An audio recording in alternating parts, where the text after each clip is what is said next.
ادوار مذاکراتی ما بود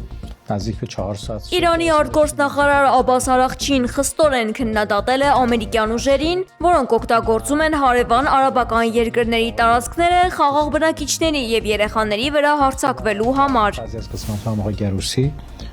این بحث Իրանն ու արաբական երկրները դարեր շարունակ ապրել են հարգանքի եւ եղբայրության մթնոլորտում, շեշտել է նա։ Արաղչին նախազգուշացրել է Իրանի պատասխան հարվածներն ուղղված են լինելու բացառապես ամերիկյան ռազմաբազաների եւ օբյեկտների դեմ։ Իրավիճակը տեղում շարունակում է մնալ ծայրահեղ լարված։ Իրանի հարավում գտնվող Քիշ կղզու օդակայանում պայթյուն է որոտացել։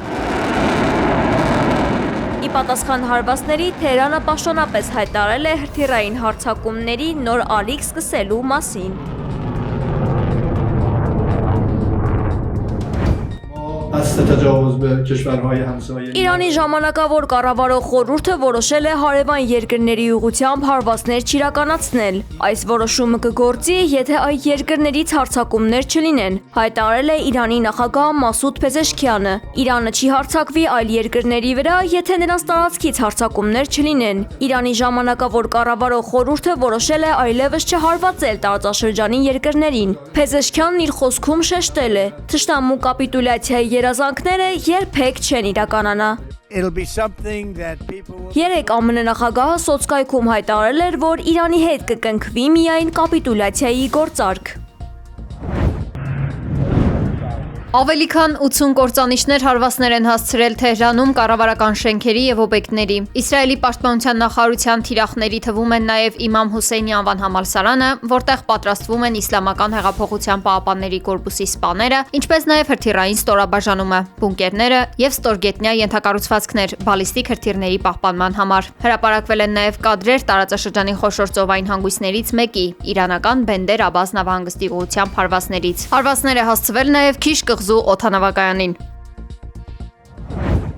Միացյալ Նահանգների զինված ուժերը ծրագրում է հարվածել Իրանի այն հատվածներին, որոնք մինչ այժմ չեն թիրախավորվել, հայտարարել է Ամերիկայի Միացյալ Նահանգների նախագահ Դոնալդ Թրամփը։ Մեջբերում Իրանն այլևս մերձավոր արևելքի բռնակալը չէ, այլ մերձավոր արևելքի պարտվողն է։ Այդպես կմնա տասնամյակներ շարունակ, մինչև կապիտուլյացիան կամ լիակատար փլուզումը, մեջբերման ավարտը։ Ավելի վաղ թե Թրամփը, թե Նեթանյահուն հայտարարել էին ավելի ինտենսիվ հրթիռակոծություններ սկսելու մասին։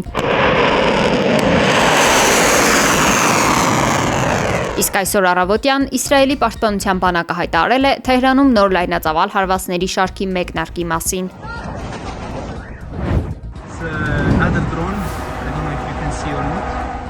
Իրական օդային քաոս է Դուբայի երկնքում։ Իրանը վաղ առավոտից սկսել է հրթիռակոծել Դուբայի միջազգային օդակայանը։ Հրթիռակոծությունների ֆոնին Դուբայի երկնքում գտնվող ինքնաթիռները ավելի քան 3 ժամ պտույտներ են կատարում երկնքում, սպասելով անվտանգության նվազագույն երաշխիքների եւ հարմար պահի։ Ավիացիոն ծառայությունները փորձում են համակարգել օդանավերի ընթացքը, խուսափելու համար հնարավոր բախումներից եւ աղետալի հետևանքներից։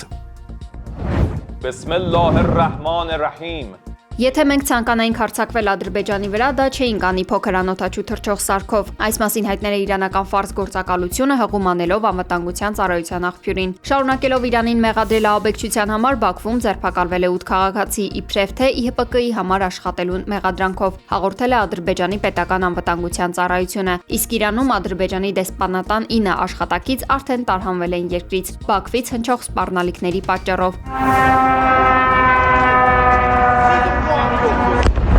Երեկ Բաքուն բացեիբաց հայտարարել էր, թե Իրանի Իսլամական Հանրապետությունը նախատեսում էր ահաբեկչություն իրականացնել, ինչը իրենք կանխել են։ Այս ամենը սկսվել էր, երբ Իրանը հարվածներ էր հասցրել Նախիջևանին եւ Բաքու-Թբիլիսի Ջեյան նավթամուղին։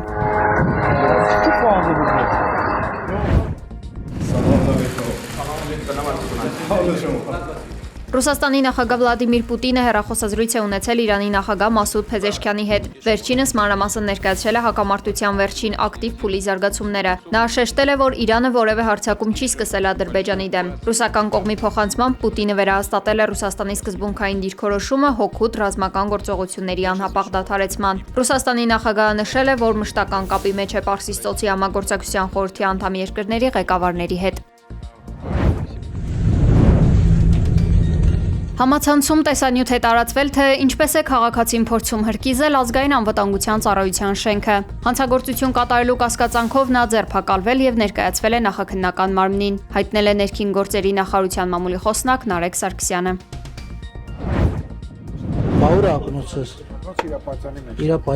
Նիկոլ Փաշինյանը վաղ առավոտից ԿՊԱ-ականների հետ քարոզարշավ է իրականացնում Արագազոտնի մարզում։ Նախ առավոտյան Փաշինյանը թիմակիցների հետ ընտրել է, թե ինչ երկի ներքո սրտի կանեն։ Տարբերակներից որն է ամենաշատը, որն է ձեր սրտով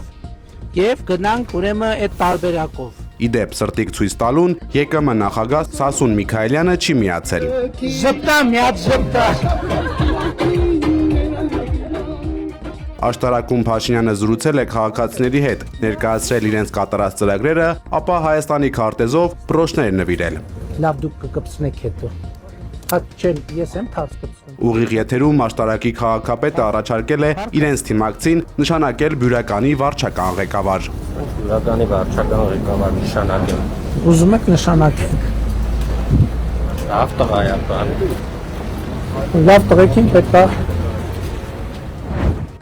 Հայաստանում այսօր բնակարանային խնդիրը հասել է օրհասական մակարդակի։ Նորաստեղծ ընտանիքները եւ Արցախից բռնի տեղահանված մեր հայրենակիցները հաճախ հայտնվում են անելանելի վիճակում։ Երևանում եւ մարզերում անշարժ գույքի շեշտակի թանկացումը սեփական տուն ունենալու երազանքը դարձել է անհասանելի։ Սամվել Կարապետյանի առաջարկած 5 տնտեսական քայլերից 5-րդը հենց այս հիմնախնդրի լուծմանն է ուղղված։ Ծրագրի նպատակը պարզ է եւ հավակնոտ՝ 20,000 մատչելի բնակարան։ Եթե դուք այսօր վճարում եք ձեր վարձավճարը 150,000 դրամ է, դուք հնարավորություն կունենաք 150,000 դրամով ունենալ սեփական բնակարան եւ դրանով իսկ ունենալ սեփական տանիք։ Սա շատ կարևոր քայլ է մեր ընտանիքների համար։ Ազգային բարերար Սամվել Կարապետյանի գլխավորած ուժեղ Հայաստան կուսակցությունը մշակել է բնակարանաշինության նոր մոդել, որտեղ պետությունը ստանձնելու է հիմնական բեռը։ Կառուցապատողին տրամադրվելու է անվճար հողատարածք եւ պատրաստի կոմունիկացիաներ, իսկ գնորդին հարկերի մեծ մասի վերադարձ։ Սա թույլ կտա շեշտակիորեն նվազեցնել բնակարանի ինքնարժեքը, սեփական տանիք ունենալը դարձնելով իրականություն։